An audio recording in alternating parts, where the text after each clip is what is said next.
Beli iki gawat darurat kok. Gawat ya apa sih biasane kene yo ngasu nang kene yo Ayo nang kene lho. biasa aja gampang biasae ngono, Dik. Jarene wong-wong kesoke niku ora gawat ngene kok ora ngomong wedok apa-apa ngono. Disenengi ngono lho. Oh, Makane awake dhewe kudu hati-hati ndek. yo blae nek diseneng ngono. Iso mangko saka kuwi. Makane saiki hati-hati ae, Mbak Yu. Yo. Engko ewangon aku ya, aku manggo rong timbo Engko nek gak iso gawe ya apa iki engko. Amane wangi ya. Lah awakmu piye ta wong golek banyu ora nggawa ada terus bawa ada ya apa? Lho, iku mau wis tak dalek kuno, rong timbo. Tadi nggo mulih, kok amane wangi aku ya ngene tak iku ya. Nek alas ki sepi banget kok. Ora ana wong pang sliwer blas babar pisan terus awake dhewe ya apa ben menawa ana apa-apa iku. Ya lho tulung sapa? Tapi biasanya lo rame kok saiki sepi. Lah ya mangko sak kuwi awakmu kudu hati-hati. Paling rodok aku ngene iki. Wis, ayo saiki aku ngetan. Ndek mbelek kono ku bane bening. Nang kono iki ta. Iya, ya aku sih di goleki wong iki. Terus dilu. Ayo.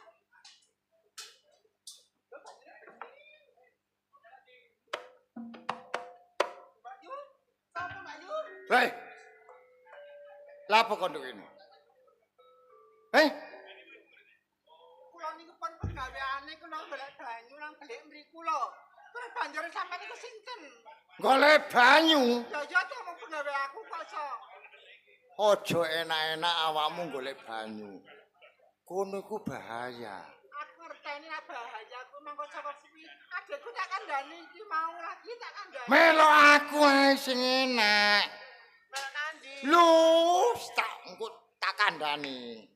Os, Hei, awakmu lho, Bu. Tangan tuangan. Perkosa. Goblok. ya apa? Ket mangga bras-bras. Perkosa. Iya. Ya, payu.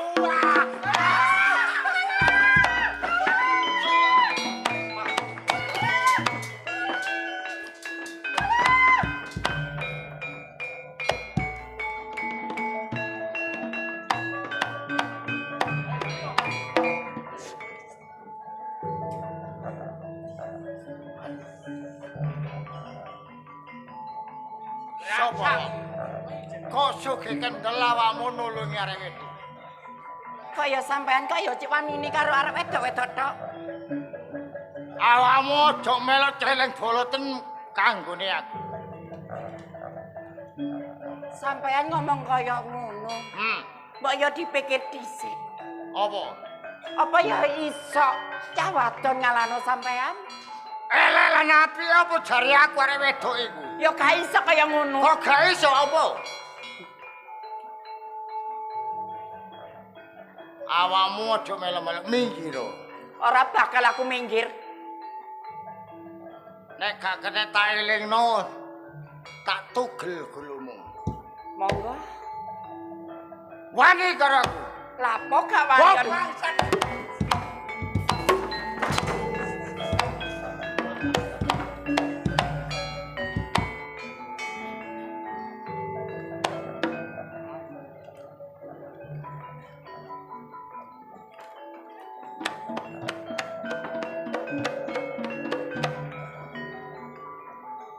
Aja tapas.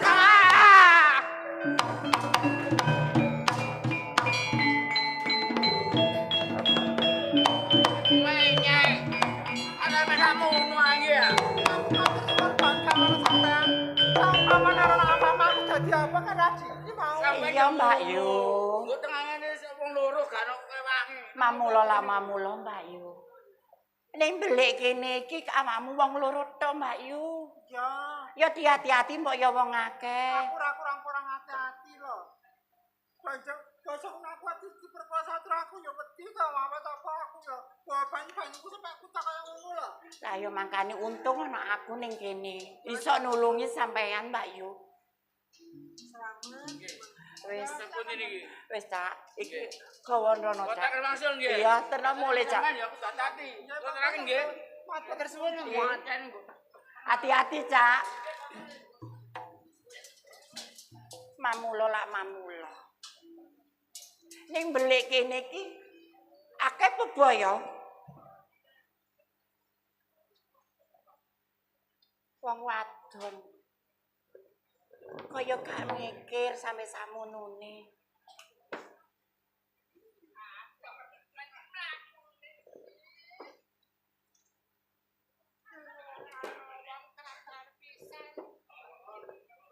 Walah, awane panas, kosong, kudu ngombe lanak banyu. Ya banget kan Suyati. Iki sapa iki? Aku Rara Wilis nih. Rara Wilis. Iya nih. Aku kok njaluk tulung ngono kowe gelem, Dok? Ya gelem to nih. Njaluk pitulungan apa nini? Aku ngelak, Dok, Rara Wilis.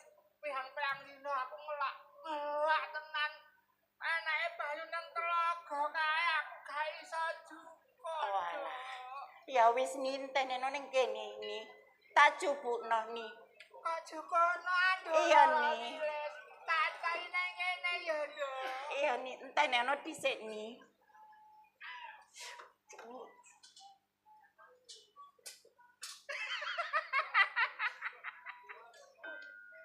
Rara Wilis. Tak bujuk alu tak jurus. Ya iki aku bisa mateni Rara Wilis. Rara Wilis. Rara Wilis tak pateni.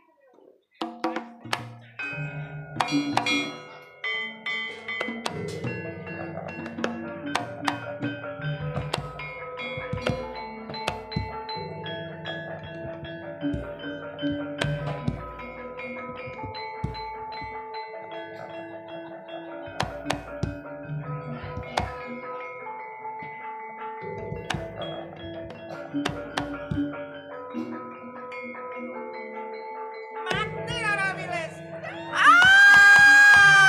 Ini kurang akeh. Nangis apa ta?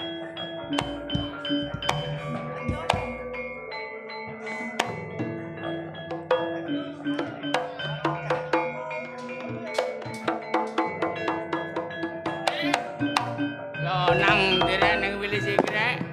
Wong ngeterno diluk lho gak ono lho wis tak terno nang ndi ning Wilis iki.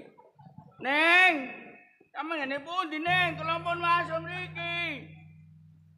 Ning. Waduh nang ndire ning Wilis iki. Dadi lono nek kula tanggung jawab kula e. Ning, sampe ngene pundi Ning? Lho, Tolong. ana swara gak ana rupane. Tolong. Lho, kok suarane ning Wilis iki? Tolong. Lho endi iki? Lho kono sumur cek tak dolane sumur.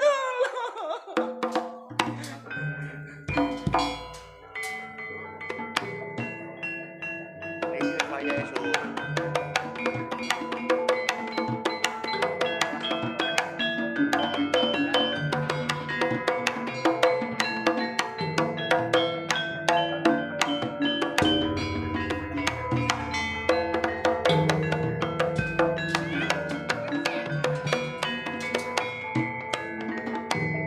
Ning, sampean kok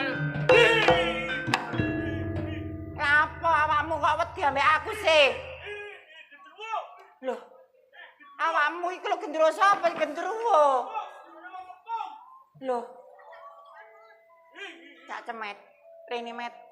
lho sampean kok kenal kula. Apa awakmu gak ngerti suaraku? Suarane tapi kayak macan ya. Coba remen-remen suaraku. Nek suarane nggih leres suarane Ning. Tapi kok wajahe segendruwo ngeten ya Ning. Ya iki mang lho ana kedadian. Enten apa nih? Aku dikongkoni nini njupuk ngombe. Nggih. Dadak raiku kaya ngene lho. Dadi kecemplungan jenengan. Iya. Mulane bunga lontong ngoten kok doleki. Sampeyan jebene masalah nih nek ngeten nek kula ngetutaken ya wedi ning kula tak mantuk dhewe mawon. Lah apa awakmu wedi wong aku ya pancet Rara Wilis kaya ngene kok ya.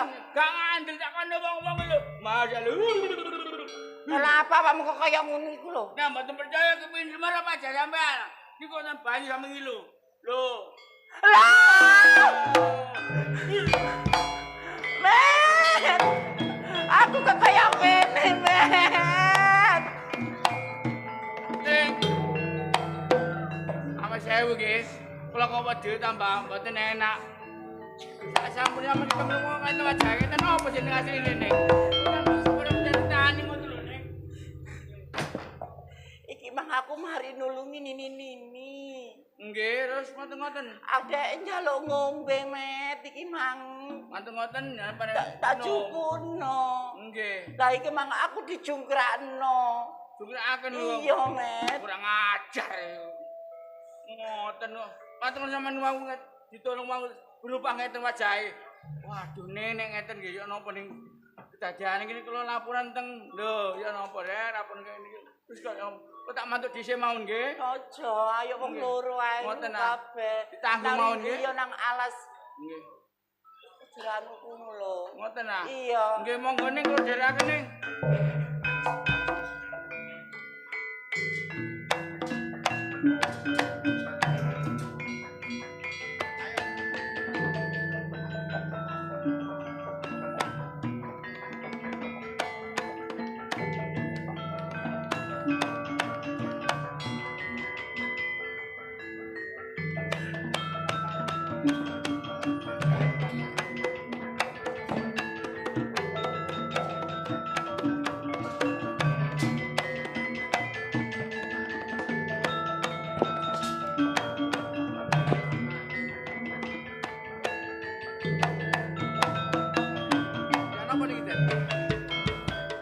Wekase Bapak Wirabastam kan nglumpuk ana tengah-tengah ngalas Mojokerto kene. Nggih.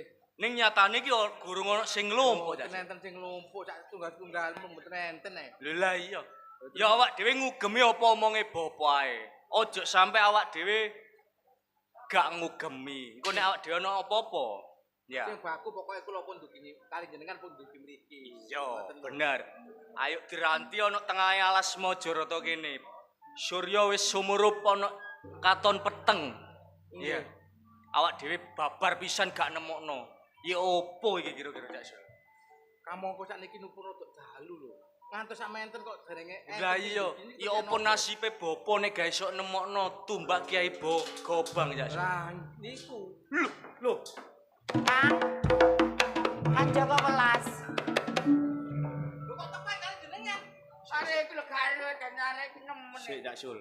Aku yo kaget sakjane. Kok iso ngomong Kang Joko Welas, Kang Joko Welas ya?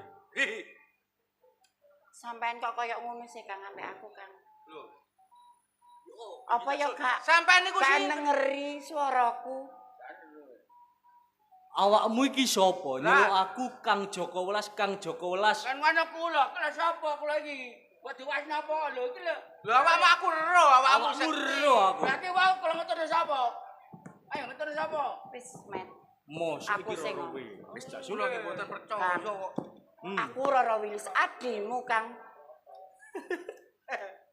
Ngaku-ngaku. Ngaku-ngaku. Aku dengkulmu. Dume rupane kok elek niku lho ngaku-ngaku.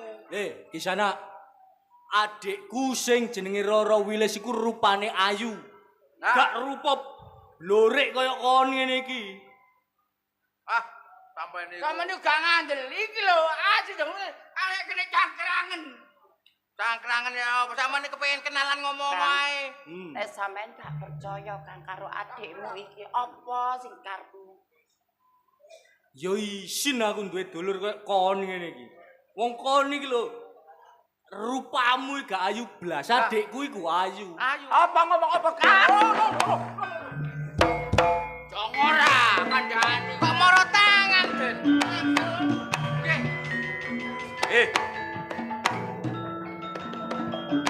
Dasarmu wedok kon wani ngantem karo aku. Lah apa aku gak wani? Mesisan. Surain donya lebure papan cinorek. Padha-padha detek biadeke pendekar. Mas Mekaran, Mas jangan kok getol lho. Ya apa rek? Kon tak sabari enak-enakan kon ojo ngaku-ngaku adik. Ayo, Kok terus mesisan adu to sing balung ana papan kene. Ajur misian ajur.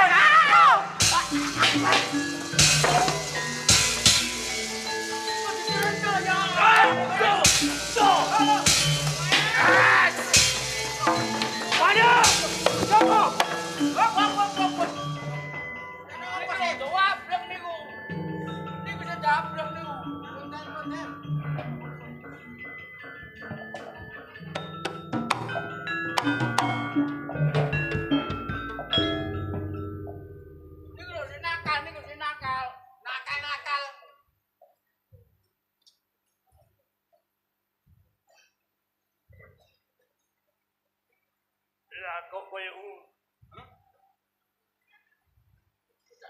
Apa kaya ngono iku piwulangipun bapa tumrap awakmu, Nger?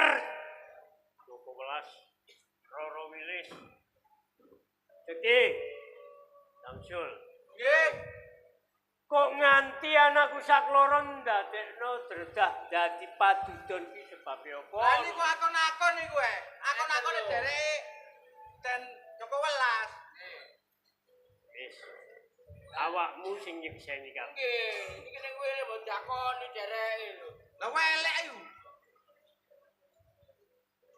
Pinggir kok tak takonani anak. Nggih. Mun kareng-kareng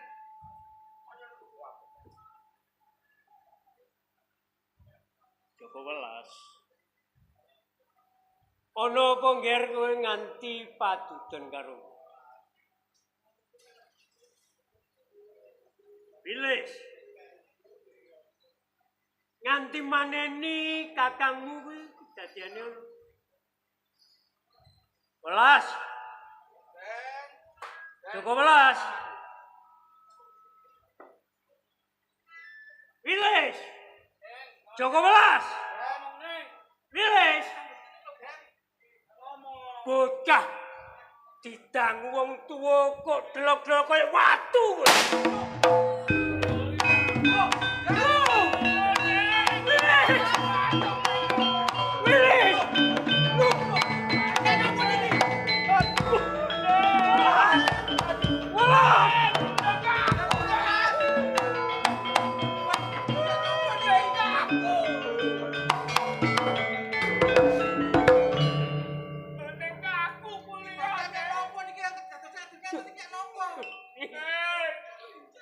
Nyuwun pangapura Gusti. Kula ingkang sampun kebacut. Kebacut nyabdo anak kula ngantos dadi.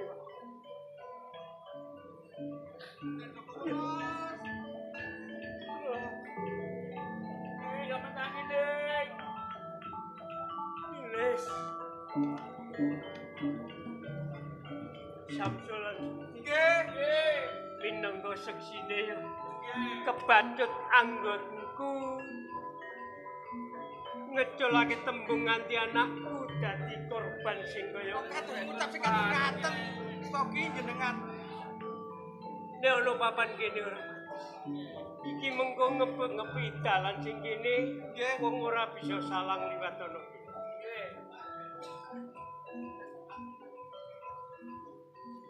Wilis. Wujudku sing watu. Ora lumrah kowe demono ngono kuwi. Tak simpangno ana sak wetane dalan, Ger. Iya.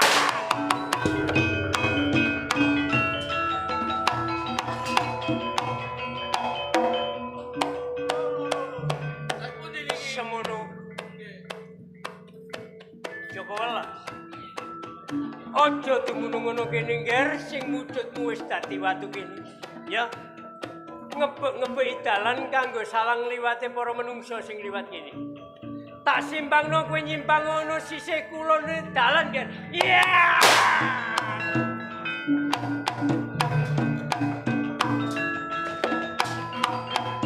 Samsul. Nggih, to pundi iki? Dadi kaya apa barang wis kadung. Nggih.